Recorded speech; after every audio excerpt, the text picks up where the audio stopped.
Up YouTube, HP back with another video. So the tank's moving along nicely.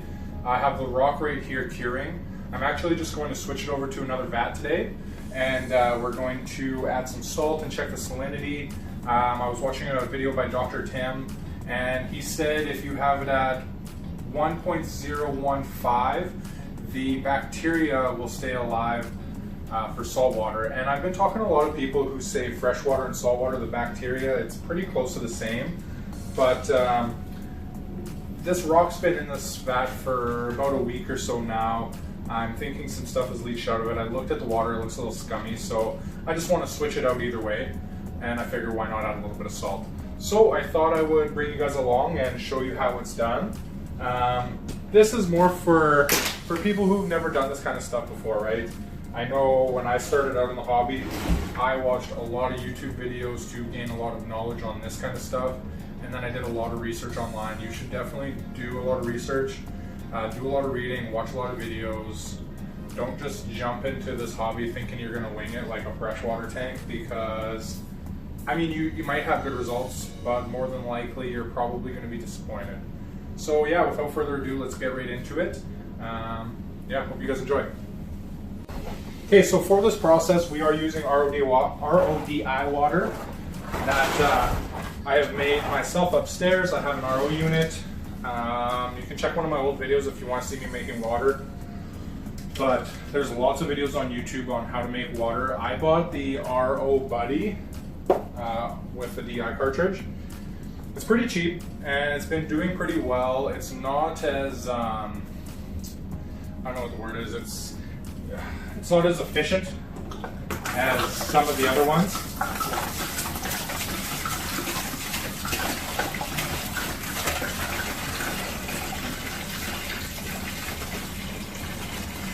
If you live in the States, I recommend BRS, Bulk Reef Supply. They've got a lot of really awesome stuff. I would have a lot more of it if the shipping wasn't so expensive to Canada. But if you live in the States or money's not an object, I highly recommend going with the BRS RODI unit. And they have a few different ones. Just check on your town's water supply. I live in a very small town, so if I was to get one, I would need the 6-stage. Hopefully that wasn't too loud. Sorry, guys. But yeah, if I was to get the BRS one, I need the 6-stage. I just have like a 5-stage technically with the DI resin. It's not the greatest, but it definitely is better than using tap water or just getting RO water from the store. I go through DI resin pretty quick though.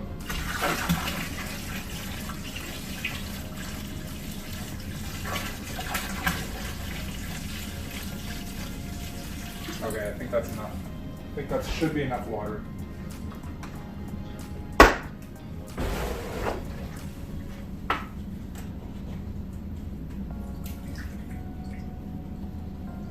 Oh yeah, it smells nice.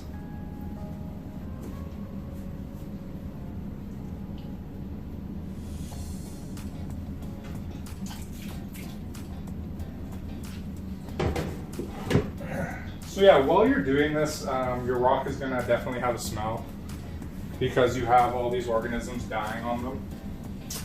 But it's really not that bad. Lots of people say you can throw in a bag of carbon, but I don't want to bother with it.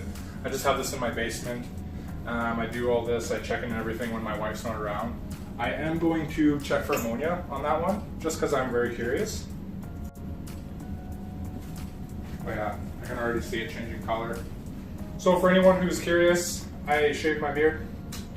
Yep, it definitely looks a lot different. I really like the beard, but I'm going through job transition right now, and the new job that I'm looking at getting, I can't have the long beard, it'll be food service, so it is the way it is. I'm not super pumped about it, but it's just the way she goes, I guess.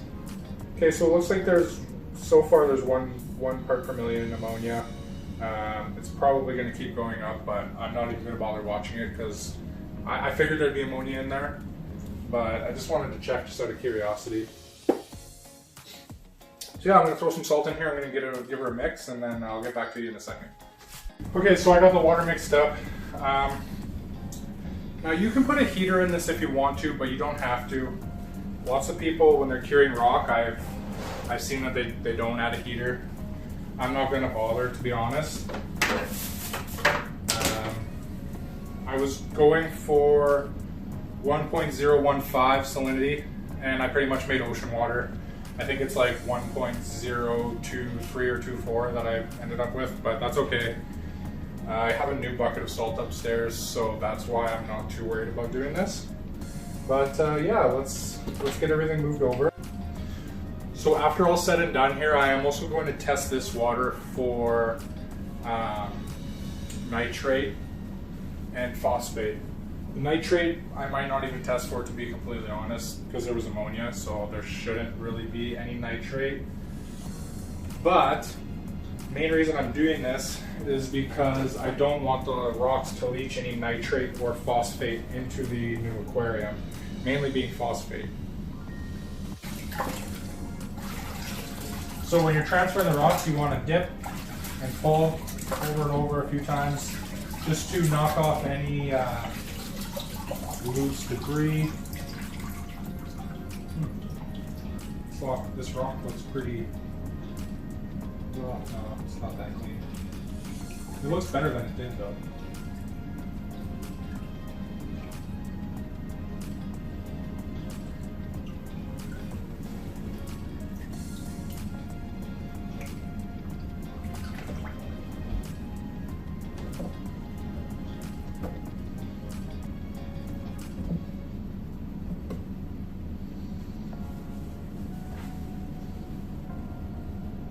So yeah, I'm definitely not adding the pump because this water is warm.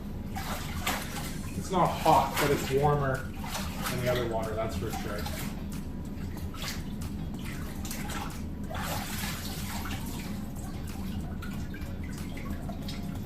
Definitely looks a lot cleaner than it did. And you know what? I'm actually going to go get a toothbrush.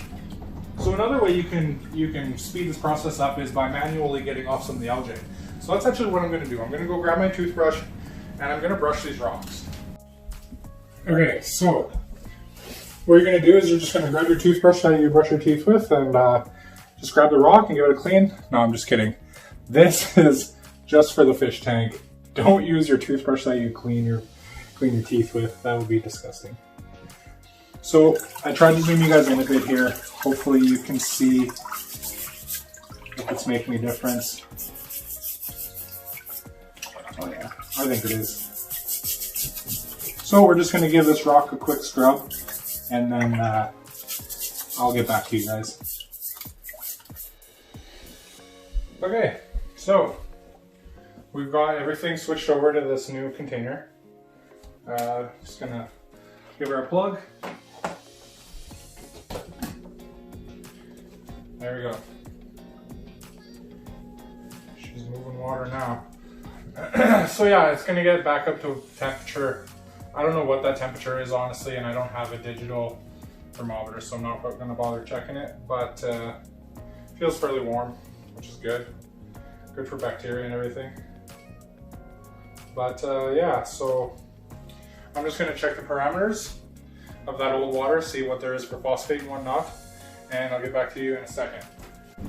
Well, it looks like we are between 0.36 and 0.64 for phosphate. So I don't have a HANA phosphate checker. I wish I did. I want to buy one eventually, but don't have one right now. So I'm guessing anywhere between like 0.4 and 0.5 probably. Hopefully when we test this water in about a week or so, it's not the same. I'm really hoping that most of it leached out into that water, but I guess we'll have to check and see again. But yeah, thanks for watching guys, and yeah, stay tuned for my next videos. I am hopefully going to be going over the sump soon. I built my own 10-gallon nano sump with a refugium in it, and I'll go over my plumbing and everything, and then I'm really hoping that we will be able to wet test the tank soon. I'm really getting antsy to get it in there, but I also want to be patient. So yeah, thanks for watching. Take care. Bye.